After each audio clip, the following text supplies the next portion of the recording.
हम जब यहाँ पर आ रहे थे तो 2 दिन से हमारे माशाल्लाह मीडिया के बड़े बड़े लोग बोलना शुरू कर दिए। ये बोलना शुरू कर दिए कि ओवैसी अयोध्या को नहीं जा रहे, ओवैसी अयोध्या का नाम नहीं लेते हैं। मैंने कहा भाई साहब, अयोध्या भी भारत में है, फैजाबाद भी भारत में है और ओवैसी भी भारत में है। अब फैजाबाद की तारीख इनको नहीं मालूम, जो शाम में 6 बजे टीवी पर बैठते हैं, 8 बजे बैठते हैं, 9 बजे बैठते हैं, ऐसा बैठकर भाषण देते हैं, खुतबा देते हैं और ऐसा देते हैं कि बस नरेंद्र मोदी उनको देखे तो कहे कि ये तो मेरा घर वाला। क्या कहा उन्होंने कि ओवैसी को अयोध्या नहीं जा रहे। मेरे भाई, अयोध्या भी जाएंगे, क्यों नहीं जाएंगे? हम जब कश्मीर गए तो अयोध्या नहीं जाएंगे। और फैजाबाद की तारीख, इनको नाम फैजाबाद से इतनी जलन क्यों है? बदल दिया, पेट में दर्द क्यों होता है? फैजाबाद की जेल में क्या अशफाकुल्लाह को फांसी नहीं दी गई थी?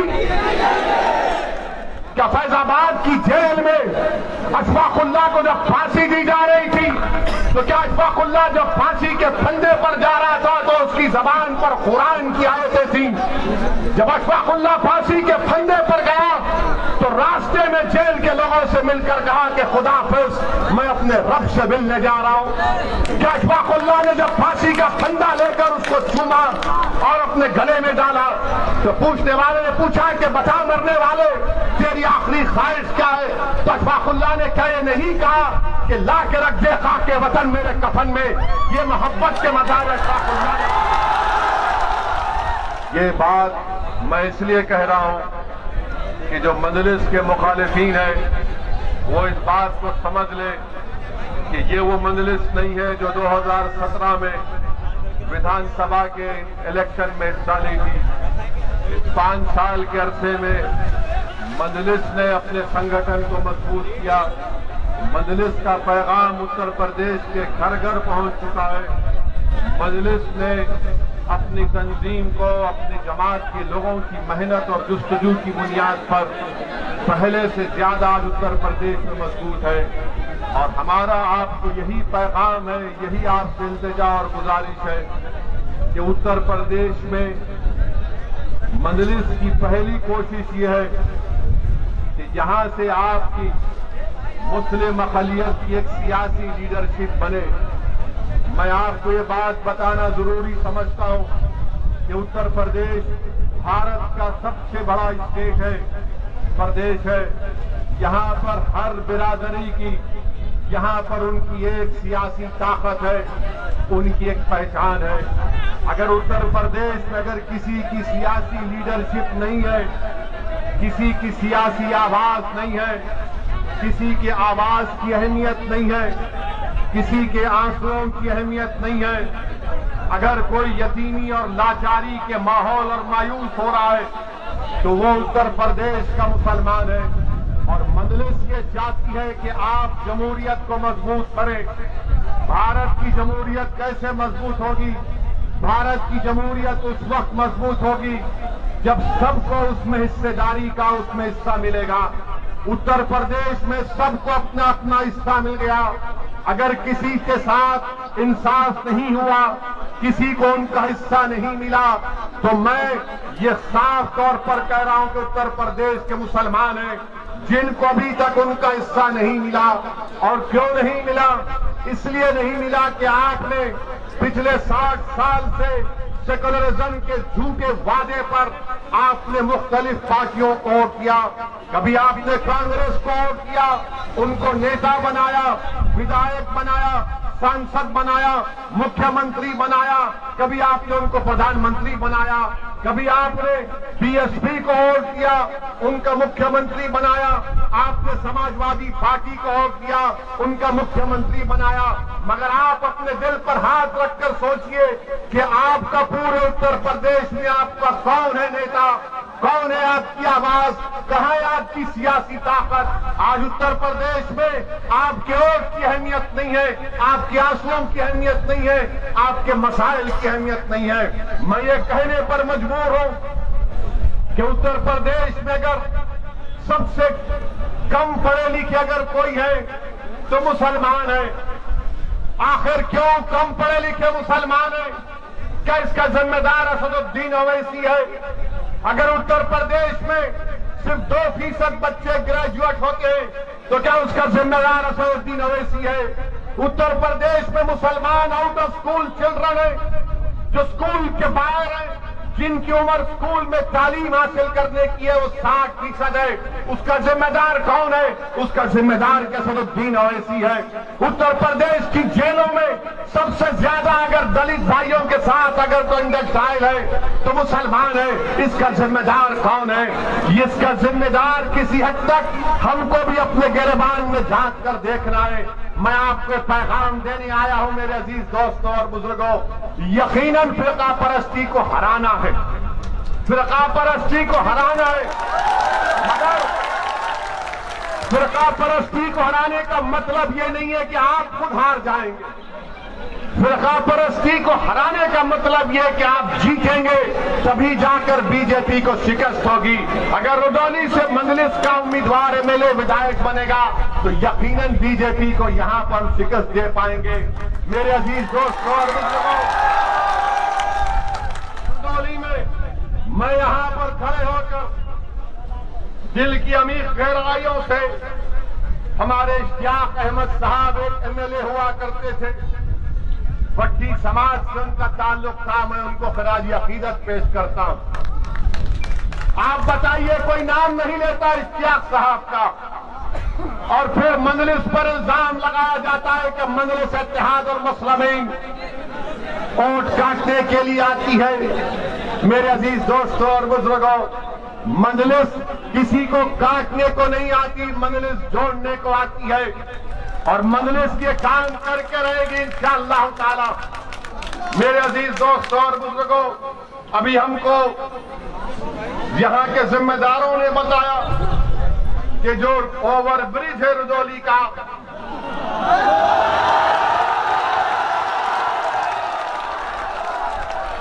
अब आप जाकर समाजवादी के लोगों से पूछेंगे ओवर ब्रिज क्यों नहीं बना 2 साल से, तो 5 साल से, तो बोलेंगे ओवैसी यहां से गया था इसलिए नहीं बना। ओवर ब्रिज नहीं बना और जो मुख्यमंत्री बाबा है, बाबा को भी पता नहीं है। बाबा को बोलेंगे ओवर ब्रिज तो बाबा बोलेंगे नाम बदल दो। यानी हमारा हाल ऐसा हो गया है। और फिर ओवरब्रिज नहीं होने की बिना पर हाईवे पे आने के लिए लंबा सफर 10 किलोमीटर का करना पड़ता है।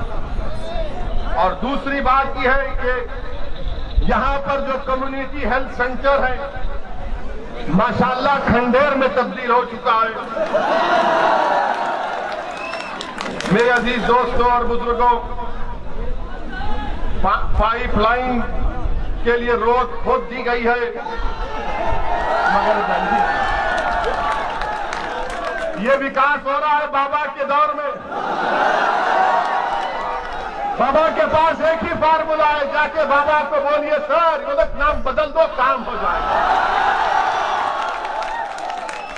फिरोजाबाद में 50 बच्चे डेंगू से मर गए, 50 बच्चे। नाम बदल दो। क्या नाम बदलने से बच्चे मरना? मेरे अजीज दोस्तों और बुजुर्गों, फिर यह आपके रुदौली में मेरे पास रिकॉर्ड है, ये अखिलेश भी नहीं बोल सकते, ना कांग्रेस ना बसपा के लोग बोल सकते हैं। वो सिर्फ आपको बोलेंगे वोट डालो, वोट डालो, हमको वोट डालो, मगर हासिल क्या हुआ बताइए कि उत्तर प्रदेश में माइनॉरिटीज के लिए, जिसमें मुसलमान भी शामिल हैं, 2019-20 में मोदी सरकार ने बाबा की सरकार को 116 करोड़ रुपए दिए कि मुसलमानों के उन गांवों में जहां पर 25% माइनॉरिटी रहते हैं, काम कराओ, स्कूल बनाओ, अस्पताल बनाओ। 116 करोड़ दिए गए और जिसमें से बाबा की सरकार ने, महाराष्ट्र ने सिर्फ 16 करोड़ खर्चा किए। और महाराज बोलते, मोदी बोलते सबका साथ, सबका विकास, सबका विश्वास। 116 करोड़ में सिर्फ 16 करोड़ खर्चा किए गए। दूसरी बात कि रुदौली तहसील में क्या कोई हायर सेकेंडरी स्कूल है? गवर्नमेंट का है, क्यों नहीं है? क्या हमको हमारे बच्चों को स्कूल में पढ़ाने का शौक नहीं है? क्या आप अपने बच्चों को तालीम दिलाना नहीं चाहते? क्या अपने बेटियों को पढ़ाना नहीं चाहते? तो लोग बोलेंगे नहीं, मुसलमान बच्ची को नहीं पढ़ाना चाहता। अरे दिमाग तेरा खराब है, हम पढ़ाना चाहते, काबिल बनाना चाहते, ताकतवर बनाना चाहती है अपनी बच्चियों। इनको अफगानिस्तान के लड़कियों पर जुल्म की बड़ी फिक्र है, मगर रुदौली में बच्चियों के पढ़ने के लिए ये इनका दोगला दोहरा चेहरा है।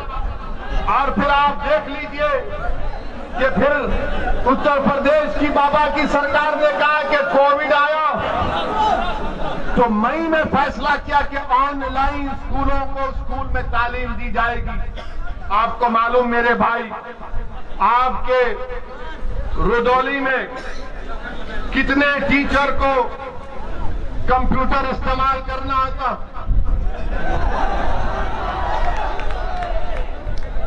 कितनों को आता है? ये हाल यहां पर इस तरह का करके रखिए। और आप ये भी देख लीजिए कि जो हेल्थ की बात है, हेल्थ की बात में रुदौली में 255 सब सेंटर है, 40 प्राइमरी हेल्थ केयर सेंटर है, 5 कम्युनिटी हेल्थ सेंटर है, कोई सब डिविजनल हॉस्पिटल नहीं है, 4 डिस्ट्रिक्ट हॉस्पिटल है। तो योगी आदित्यनाथ की सरकार बनने के बाद कितने आपने खोले बताओ? कितने आपने खोले बताओ? जब आप जवाब दे रहे हैं तो सच्चाई पर पाबंदी होगा। आपको मालूम कि रुदौली में यह जिला अयोध्या का है, यहां पर कितने बच्चे 5 साल की कम उम्र के, जब 5 साल के होते हैं तो स्टंटेड कितने होते हैं, कमजोर कितने होते हैं? 50%। बाबा से जाकर पूछिए, महाराज से, तो बोलेंगे ये फिरका परस्ती की बात कर रहा हो। ऐसी मैं चैलेंज से कह रहा हूं कि 50% 5 साल के कम उम्र के बच्चे स्टंटेड है अयोध्या डिस्ट्रिक्ट में। कौन सी हुक्मरानी बीजेपी उत्तर प्रदेश में कर रही है? और फिर वेस्टेड बच्चे 19% अंडरवेट, यानी जो उम्र में वजन उनका होना चाहिए, कितने मालूम आपको? 45%। मैं जो कुछ कह रहा हूं, अगर मेरी बहन, मेरी मां मेरी बात को सुन रही है तो कहेगी कि हाँ ये बात सच है कि जिस बेटी को मैंने 9 महीने अपने पेट में रखकर पैदा किया, आज वो स्टंटेड भी है और उसका वेट भी कम है। मेरे अजीज दोस्तों और बुजुर्गों, वहीं पर ये सरजमीन, हम जब यहां पर आ रहे थे तो 2 दिन से हमारे माशाल्लाह मीडिया के बड़े बड़े लोग बोलना शुरू कर दिए कि ओवैसी अयोध्या को नहीं जा रहे,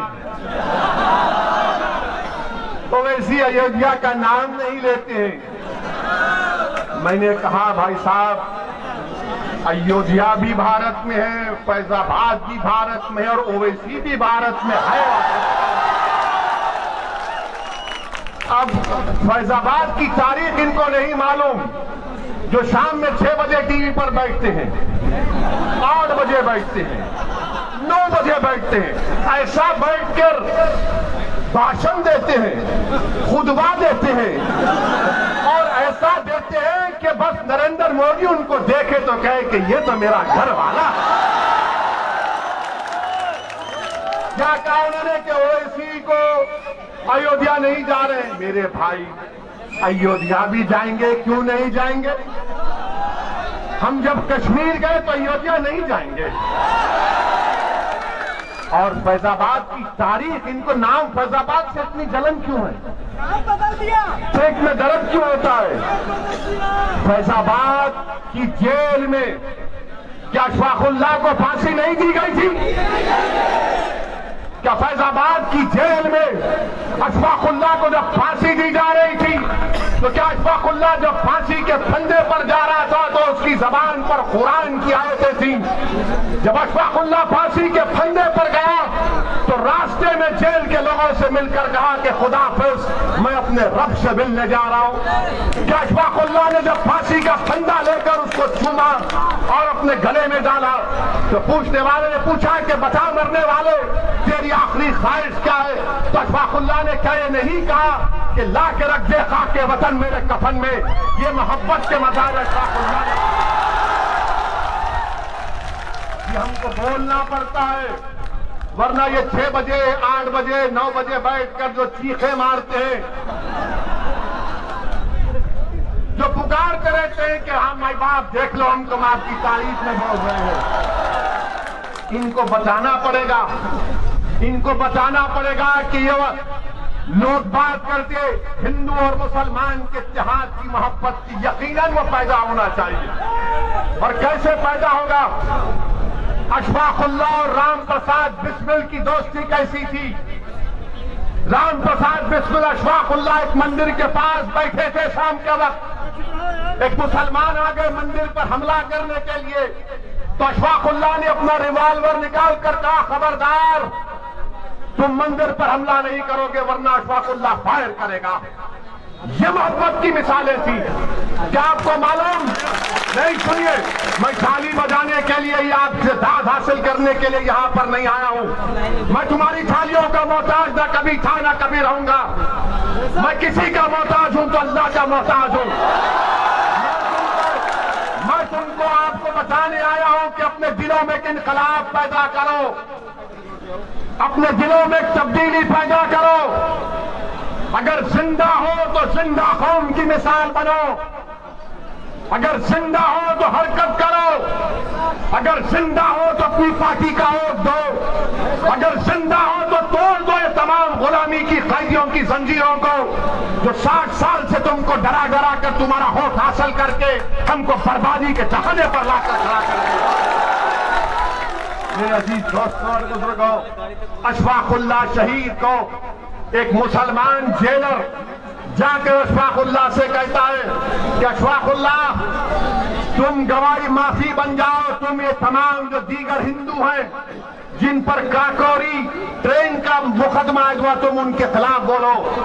तो अशफाकुल्लाह ने कहा मैं एक मुसलमान हूं और बाकी मेरे साथी हिंदू हैं, मैं अपने आप को गिरने नहीं दूंगा ना अपनी कौम को गिरने दूंगा। मैं अंग्रेजों के खिलाफ था और रहूंगा। मेरा ख्वाब है कि मुल्क आजाद हो।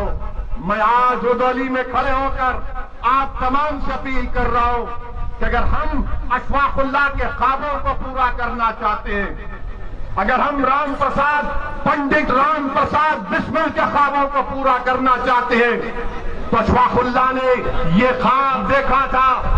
अशफाकुल्लाह ने ख्वाब देखा था कि मुल्क जब आजाद होगा तो यहां पर सबको उनका हिस्सा मिलेगा।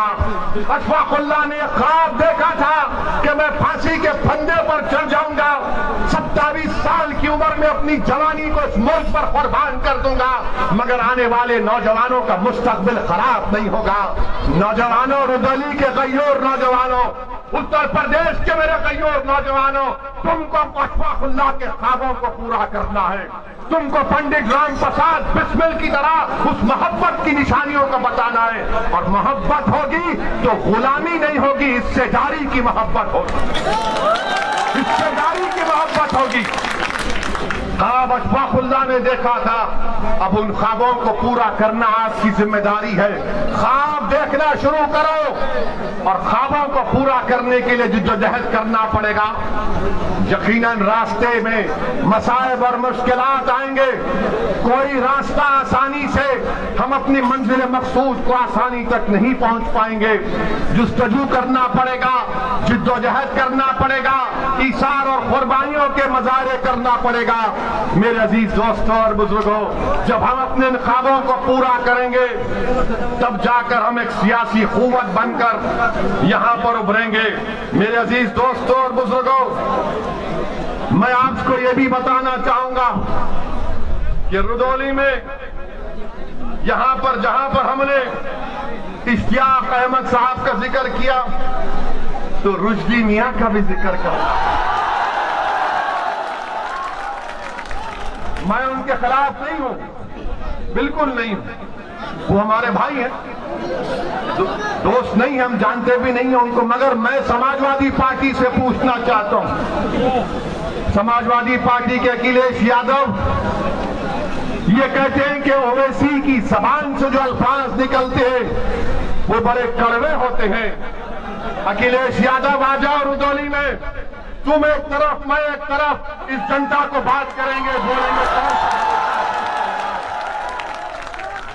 तुम डराने की बात करते हो, मैं उम्मीद दिलाने की बात करता हूं। तुम भगाने की बात करते हो, मैं कहता हूं पीठ नहीं सीना दिखाओ।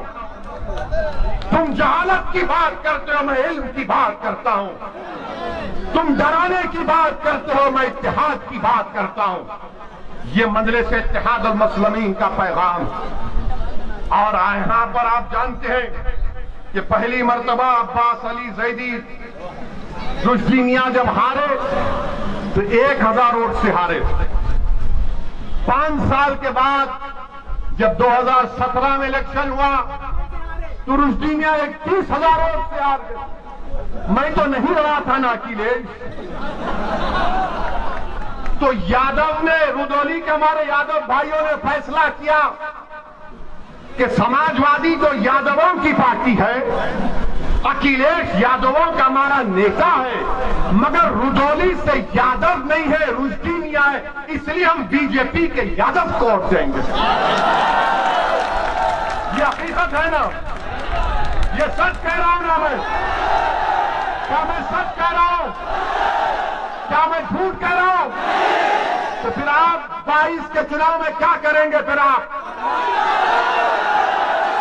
किसको वोट देंगे? आप किसको वोट देंगे? आप ये काम करके दिखाना है, सिर्फ जज्बात में आकर नहीं कहना है, बल्कि कामयाब करना है अपनी पार्टी को। जिस तरह बिहार में हमारे 5 विधायक कामयाब हुए और बिहार में कामयाबी के बाद बिहार की विधानसभा में अख्तर अली ईमान की क़यादत में मजलूमों की आवाज बनकर, कमजोरों की आवाज बनकर, यतीमों के इंसाफ के लिए मजलिस बिहार के विधानसभा में आवाज उठा रही है। जब यादव एक हो चुका है, बीजेपी के कैंडिडेट बनाने के लिए रुश्दी मियां को राजी। मेरे अजीज दोस्तों और बुजुर्गों, मेरी आपसे गुजारिश है कि मुत्तहिद रहिए, अपने वोट का सही इस्तेमाल करिए, डरने और घबराने की जरूरत नहीं है।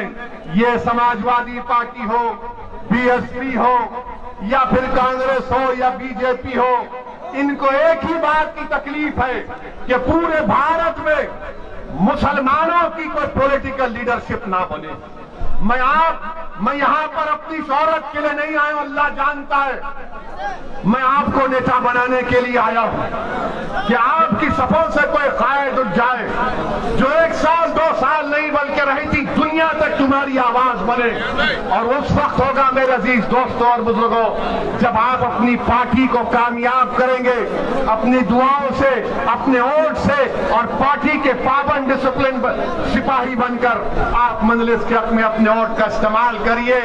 डरने और घबराने की जरूरत नहीं है। मुझ पर इल्जाम लगते हैं, मुझे कोई फिक्र नहीं, बहुत से इल्जाम लगते हैं मुझ पर, मगर याद रखो जब तक अल्लाह असदुद्दीन ओवैसी को जिंदा रखेगा, इंशाअल्लाह ताला असदुद्दीन ओवैसी सच को और हक को बयान करता रहेगा। अल्लाह जब तक मेरे जिस्म में आखिरी सांस को रखेगा, मैं आपके हक के लिए लड़ता रहूंगा।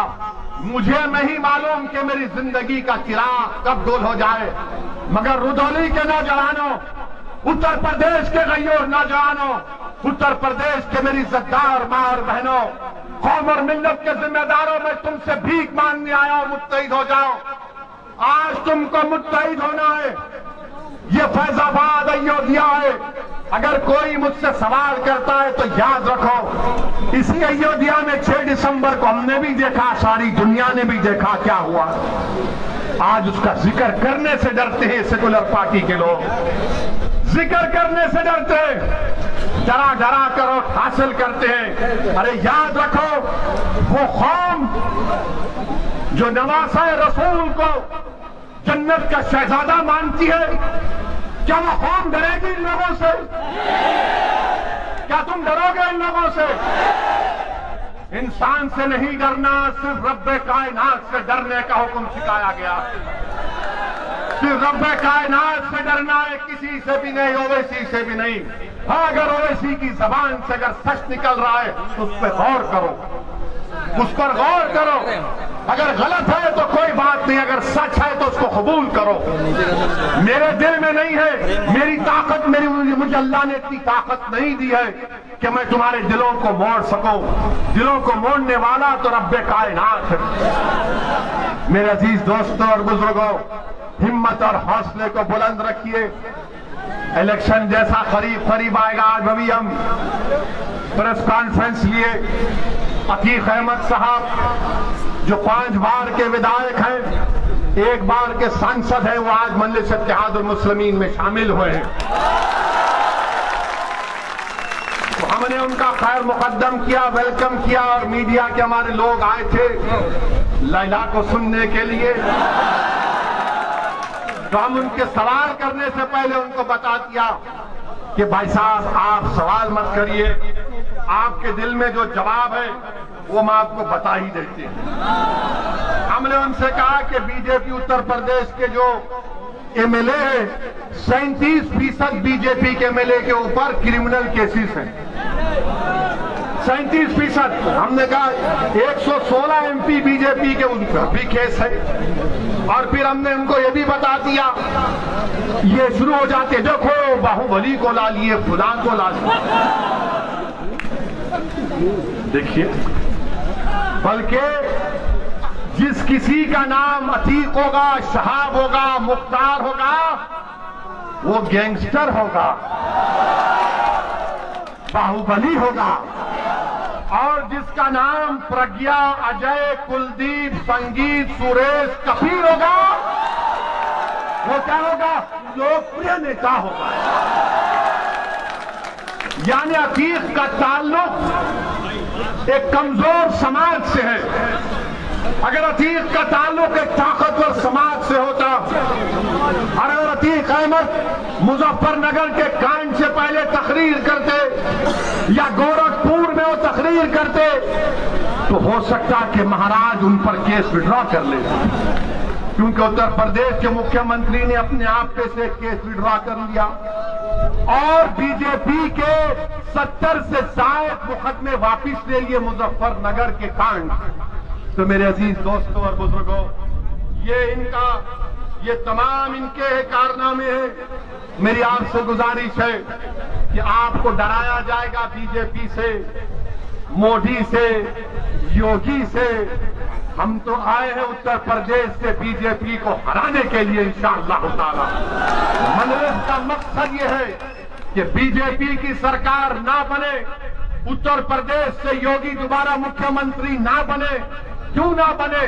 क्योंकि योगी आदित्यनाथ की सरकार में गंगा में लाशें बह रही थी, ऑक्सीजन नहीं था, दवाएं नहीं थी, जलाने के लिए लकड़ी नहीं थी, दफनाने के लिए जमीन नहीं थी। और अगर किसी गरीब ने इन तमाम की नहीं होने की बिना पर नदी के किनारे जमीन पर दफना दिया, तो दुनिया ने देखा कि कुत्तों ने किसी के बाप और भाई और बहन की लाशों को नोच नोच कर खाया। ये हुआ है, इसीलिए बीजेपी की मुखालिफत करना है। मंजलिस के हक में अपने वोट का इस्तेमाल करिए, मंजलिस को कामयाब करिए, ये सेकुलरिज्म की कामयाबी होगी। पार्लियामेंट में आपने देख लिया, कोई आकर ये कहेगा इस सेकुलर पार्टी का, अरे ओवैसी के तो 2 MP हैं, क्या फाड़ लेगा। अरे भारत की पार्लियामेंट देखती है कसरुद्दीन ओवैसी के साथ इम्तियाज चली जाए, दूसरी तरफ मोदी के 300 है, मगर जब एक तुम्हारा भाई टोपी और दाढ़ी के साथ खड़ा हो जाता है तो 300 में दर्द शुरू हो जाता है। और हम किसी मजहब के खिलाफ नहीं बोले, आज तक ना बोलेंगे इंशाअल्लाह ताला। मैं तो मिसाल दिया कि अशफाकुल्लाह की और बिस्मिल की मिसाल आपको दिया, मगर याद रखो ये लोग क्या बोलते कि मिल जाओ, मिलेंगे, दिल मिले रहे, मगर हिस्सेदारी चाहिए। 19% यादव है, 19% मुसलमान है, 9 या 10% यादव है, मगर मुख्यमंत्री आपका ही बनेगा और हमको चपरासी की भी नौकरी नहीं मिलेगी, हमारे बच्चों को स्कूल नहीं मिलेगा, वो ओवरब्रिज नहीं बनेगा, कुछ नहीं बनेगा। आप एक बार अच्छा फैसला करके आने वाले विधानसभा के चुनाव में आप अपना एक रिकॉर्ड पतंग के निशान पर बटन दबाइए, अपनी पार्टी को कामयाब करिए। और लोग हमसे पूछते आप मिलते क्यों नहीं समाजवादी पार्टी से, हम उनसे कहते हैं जाके पूछो वकील से, बात करने तैयार है, बात करेंगे। बोले बीएसपी से बात करो, हम बोले पूछो, तैयार है, बात करेंगे। मगर अगर आप ये समझेंगे कि आपकी पार्टी में जो नाम निहाद मुसलमान है उनकी तरह तुम मुझसे बर्ताव करोगे तो भूल जाओ, मैं मरना पसंद करूंगा मगर अपनी इज्जत का सौदा नहीं कर सकता। बराबरी से बात होगी, हिस्सेदारी की बात हो रही है। आप मुझे कोई खैरात नहीं देंगे, मेरा हक है, मैं हासिल करूंगा इंशाअल्लाह ताला। मेरे अजीज दोस्तों और बुजुर्गों, हिम्मत और हौसले को बुलंद रखिए। अच्छा, अब उत्तर प्रदेश के चुनाव आ रहे हैं तो इसमें अब शुरू हो जाएगा ये तालिबानी तालिबानी तालिबानी, सुना आपने, बोल रहे हर एक को। अरे हम तो बोल रहे हैं तालिबान को तुम बैन क्यों नहीं करते। हम तो मोदी जी से पूछे क्या तालिबान टेररिस्ट ऑर्गेनाइजेशन है, नहीं है, बताओ देश को। अगर है तो डालो यूएपीए में, नहीं है तो अपने इन चमचों को खामोश बिठाओ। बोले जाते हैं, हमारे सामने आकर नहीं बोलते क्योंकि उनको पूछते ये क्या है, ये क्या है। हम में और दूसरों में बहुत फर्क है। मेरे अजीज दोस्तों और बुजुर्गों, अपने हिम्मतों को बुलंद रखिए, डर को अपने करीब आने मत दीजिए। एक बार एक तब्दीली पैदा करो आप। ये तारीखी शहर है, ये औलिया अल्लाह की सरजमीन है। यहाँ पर हमारे बहादुरों ने अपनी तारीख को रकम किया है, दोबारा एक तारीख को रकम करिए। मैं सलाम करता हूँ आप तमाम को, मैं शुक्रगुजार हूँ हमारी इज्जतदार माँ और बहनों का, बुजुर्गों का, कि आपने अपना कीमती वक्त निकालकर हमारी बात को सुना।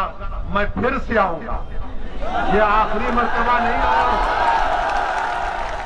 अगर सपा बीएसपी बीजेपी के लोग समझ रहे हैं कि दोबारा नहीं आऊंगा, मैं आऊंगा, बार बार आऊंगा, हर बार आऊंगा, आपके दिल में जगह बनाकर जाऊंगा और आप में से किसी को इंशाअल्लाह अल्लाह विधायक बनाएगा मजलिस के टिकट पर इंशाअल्लाह। अस्सलाम वालेकुम व रहमतुल्लाहि व बरकातहू।